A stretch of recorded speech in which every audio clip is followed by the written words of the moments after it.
নমস্কার, আমার ভুরিভোজ চ্যানেলে সকলকে স্বাগত জানাই। Welcome to my channel Bhuribhoj. আমি আজকে বানাবো মটর ডাল দিয়ে দারুণ স্বাদের একটা নিরামিষ রেসিপি। তার জন্য মটর ডালটাকে 3-4 বার ধুয়ে জলে 4-5 ঘন্টা মতন ভিজিয়ে রাখতে হবে।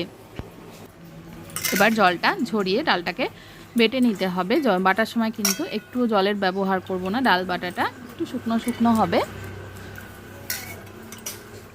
মিক্সির বাটিতে সমস্ত ডালটা দেওয়ার পরে এর মধ্যে কিছু উপকরণ আমি অ্যাড করব। এর মধ্যে দিয়ে দেব আদা 3 টুকরো করে নিয়েছি, 1/2 ইঞ্চি মতন আদা রয়েছে, 2টো কাঁচা লঙ্কা, একটু নুন দিয়ে দেবো স্বাদ মতন, আর দিয়ে দেবো গুঁড়ো মশলা। এখানে রয়েছে একটু হিং, জিরে গুঁড়ো, ধনে গুঁড়ো আর হলুদ গুঁড়ো। সেই গুঁড়ো মশলাগুলো এর মধ্যে দিয়ে দিচ্ছি, দিয়ে ভালোভাবে এটাকে বেটে নেব। বাটাটা কিন্তু আবারও বলছি একটু শুকনো হবে, বেশি জল দিলে কিন্তু হবে না, একটু শুকনো করে ঠিক এরকমভাবে বেটে নিতে হবে। এবার কড়াইতে আমি ভাতের ফ্যান দিয়ে দিয়েছি, ফ্যানটাকে একটু ভালো করে ফুটিয়ে নিতে হবে। চাইলে জলও দিতে পারেন, তবে ফ্যানে সেদ্ধ করলে খেতে এটা আরও বেশি ভালো লাগবে। ফ্যানটাকে একটু ভালোভাবে ফুটিয়ে নিচ্ছি, ফুটিয়ে আঁচটা একটু কমিয়ে নেব। কমিয়ে এভাবে হাতের সাহায্যে এরকম মুঠটা যেরকম তৈরি করে সেভাবে মুটমুট করে মটর ডালটাকে দিতে থাকবো। ফ্লেমটা অবশ্যই কমিয়ে রাখবো, হাই ফ্লেমে রাখলে বড়াটা কিন্তু ফেটে যেতে পারে, মুঠটা ফেটে যেতে পারে। হাতের সাহায্যে এইভাবে মুটমুট করে দিয়ে দেবো। এই কাজটা আপনারা জল ফুটিয়ে নিয়েও করতে পারেন, আমি ভাতের ফ্যানের মধ্যে এটা করেছি। এইভাবে একটু স্পেস দিয়ে দিয়ে মুঠটাগুলো ফ্যানের মধ্যে, গরম ফ্যানে, ফুটন্ত ফ্যানের মধ্যে ছেড়ে দিচ্ছি। এবার আঁচটা মিডিয়াম টু লোয়ে রেখে এটাকে 4 থেকে 5 মিনিট মতন ফুটিয়ে নেব। দেখবেন এটা সেদ্ধ হয়ে আসে, উপরের দিকে জলে ভেসে উঠছে। খুব বেশিক্ষণ ফোটালে কিন্তু একদম শক্ত হয়ে যাবে। 4 থেকে 5 মিনিটের বেশি কিন্তু ফোটাবো না, কম আছে। দেখুন এগুলো সেদ্ধ হয়েছে, এবার এগুলো তুলে ফেলবো।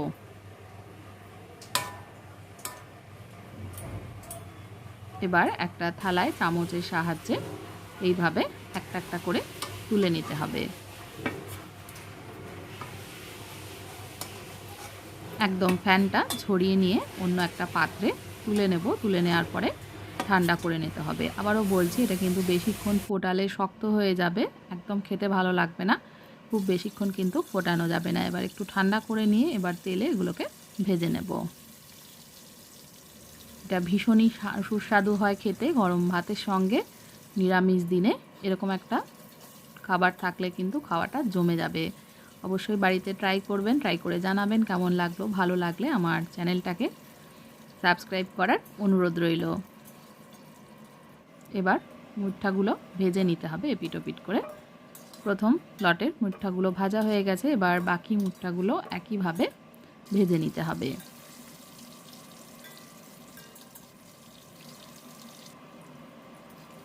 এইভাবে এগুলো ভেজে নিচ্ছি।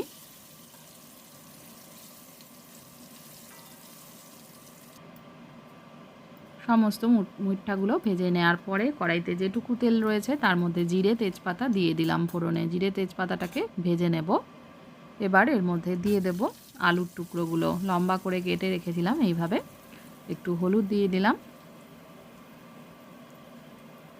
আর এর মধ্যে দিয়ে দেব একটু নুন। হলুদ নুন মিশিয়ে নিয়ে আলুটাকে ভাজা ভাজা করে নিতে হবে। আলুটা 2 মিনিট মতন ভাজা হয়ে গেলে এর মধ্যে দিয়ে দেব কেটে রাখা টমেটো। টমেটোটাকেও ভেজে নিতে হবে। টমেটো ভাজার সময় আরও একটু নুন দিলাম, আলুটা ভাজার সময় নুন দিয়েছিলাম, ঝোলে কিন্তু আলাদা করে আর নুনের ব্যবহার করব না। টমেটো ভাজার সময়ও নুন দিয়ে দিলাম। টমেটোটাকেও নরম হওয়া পর্যন্ত ভেজে নেব।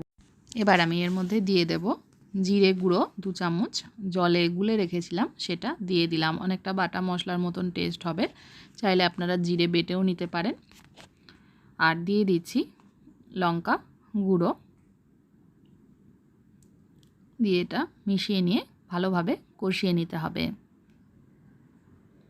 একদম যখন মশলাটা জল টেনে নেবে, শুকনো হয়ে যাবে, তেল ছাড়তে শুরু করবে, ততক্ষণ কম আঁচে কষিয়ে নেব। এবার দিয়ে দিলাম থেতো করা কাঁচা লঙ্কা, দিয়ে আরও একটু কষিয়ে নিলাম। নেওয়ার পরে এবার দিয়ে দেব জল। এবার ভালোভাবে এই জলে আলু সেদ্ধ করে নিতে হবে। ঝোলটা ফুটে একটু কম হয়ে আসলে এর মধ্যে এবার মুইঠাগুলো ছেড়ে দিচ্ছি। আলু কিন্তু ভালোভাবে সেদ্ধ হয়ে গেছে। তারপরে আমি মুইঠাগুলো দিয়েছি। মুইঠাটা দেওয়ার পরে 2 মিনিট মতন ফুটিয়ে নিলে এটা একদম তৈরি হয়ে যাবে। শেষে নামানোর আগে দিয়ে দিলাম একটু চিনি। চিনিটাকে মিক্স করে নেব।